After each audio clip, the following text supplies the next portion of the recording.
everybody, welcome to Review Time with Islip. I am Islip, and today I'm going to be doing the final part of the, well, not the final part, because there's actually the Battle Core, but we're going to go with Mirage, the last Limbot of the Optimus Maximus set.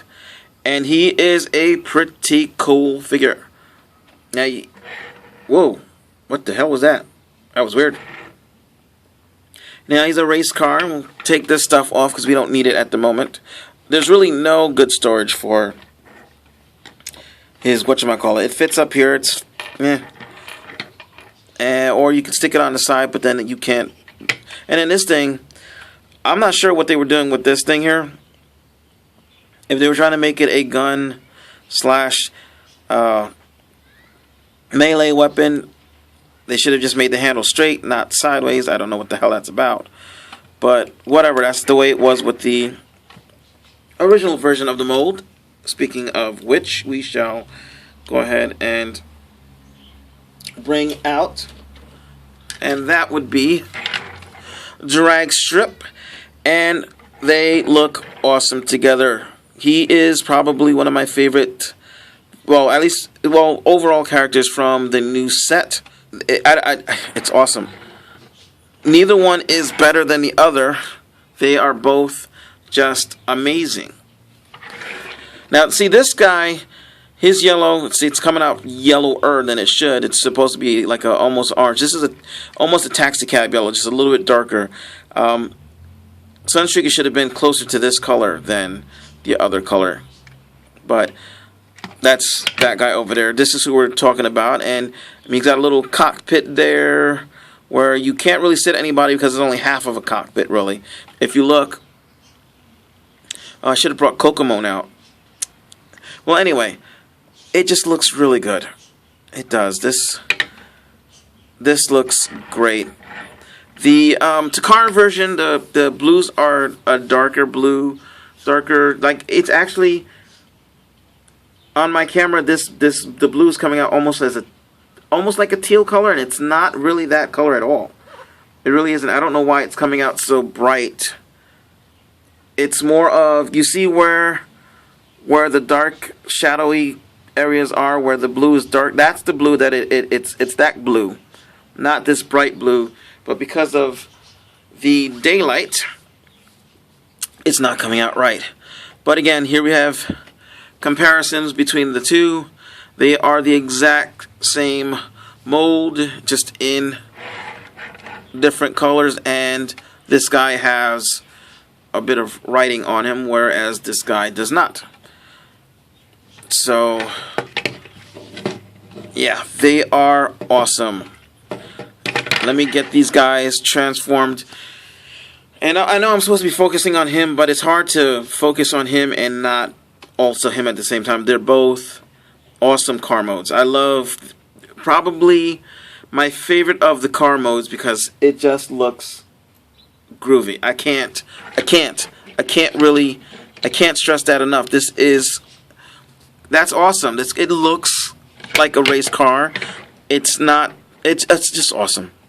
It's just awesome. Robot mode time. Here's the robot mode, and almost everything on this guy is awesomely, almost perfect. Like, I love it. Except, if I'm honest, the head.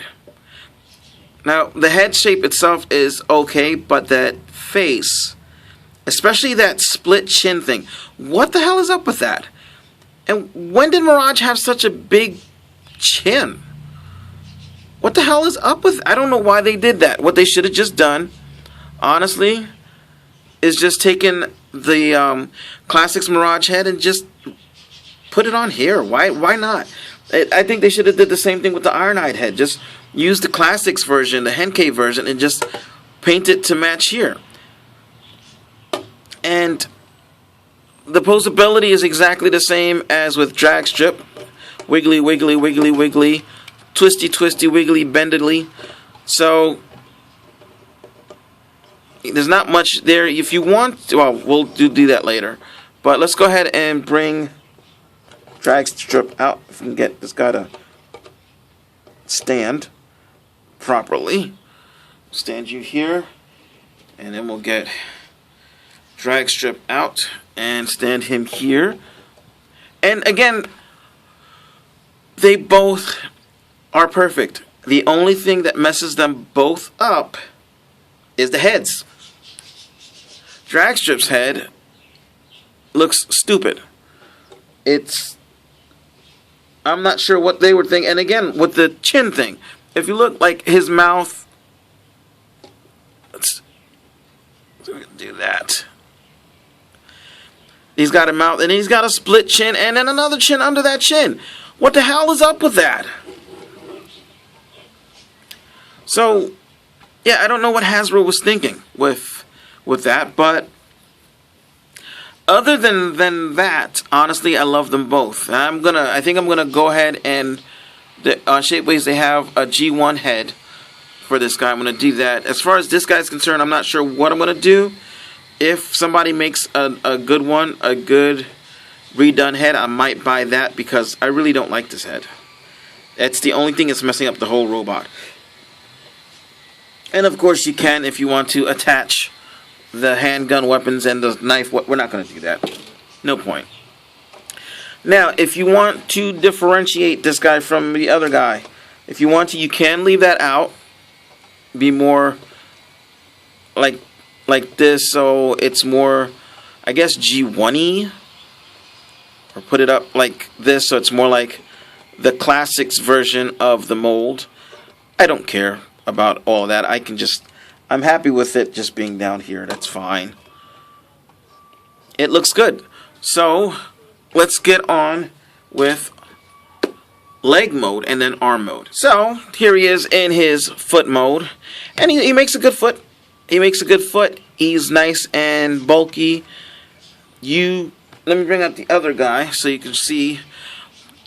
There is a step that if you do not do, you will leave your combiner lopsided. I forgot to pull out the peg. You'll leave your combiner lopsided, and that is you need to fold this bit up like so. Otherwise, you can see there's a difference in height and stuff. So what you want to do is take this part, push it forward, and then there's another peg hole right down there if you're going to use them as a leg. So actually it'd be the other way. It'd be like this. So they are the same molds. They make the same leg. And honestly, they look great. And if they weren't Autobots and Decepticons, I could mix and match them even better. As a matter of fact, I might just buy extras so that I can do that. Because this guy is just too good to let biasness stop me from having a great time. So, and stop wiggling. We're going to go on to a Harley Davidson, apparently. We're going to go on to I'm sorry about that. I'm outside, and that's the hazards of being outside. We're going to go on to arm mode, which is what I normally have this guy as. So, there we go with the arm mode, and he makes a pretty good arm. Now, this is, again, all the reviews I've been doing the Hasbro instructed transformation. So this is what Hasbro says to do, which is not bad, actually, to be honest with you. It's really not. I normally have it transform more in the way the G1 would be, with this part being straight up, and yeah, but it's pretty good. It is pretty good. It is pretty nice. He has all the articulation you would expect from an arm. He has the double bend, so you can get that much of a bend, and straight, and it's just a really nice figure. I really can't fault it, really. For an arm, it looks great. So let's bring out again the original version. And again, I know I've got the wrong hands on. I don't know what I did with his hands. Don't bust me chops. So, see if I can get this guy to lean. And yeah, they are pretty good arms. They really are. Put them up to each other. They're pretty good limb modes, limb bots. They really are. There. Pretty good limb bots. They really are. I love these guys. I really do. I'm just so, again, I'm so glad Hasbro. Now, the combiners themselves, well, as a whole, we'll get into that. But individually, this guy is solid. He is good. He is awesome. I'm talking about this guy here. I mean, this guy too. They both are. Let's get him out because we're still. Really awesome figures. Really awesome figures. And I'm glad Hasbro decided to go back with combiners. And then, instead of doing, I mean, okay, the fall of Cybertron, War for Cybertron Bruticus had problems. I mean, individual modes weren't so bad as far as the limb bots, but the combined mode and the torso, horrible figures. Horrible. So, speaking of combined modes, this is where I'm going to end this, and the next video will just be dealing with the combined mode. So, thanks for joining me. I am Islip. Ciao.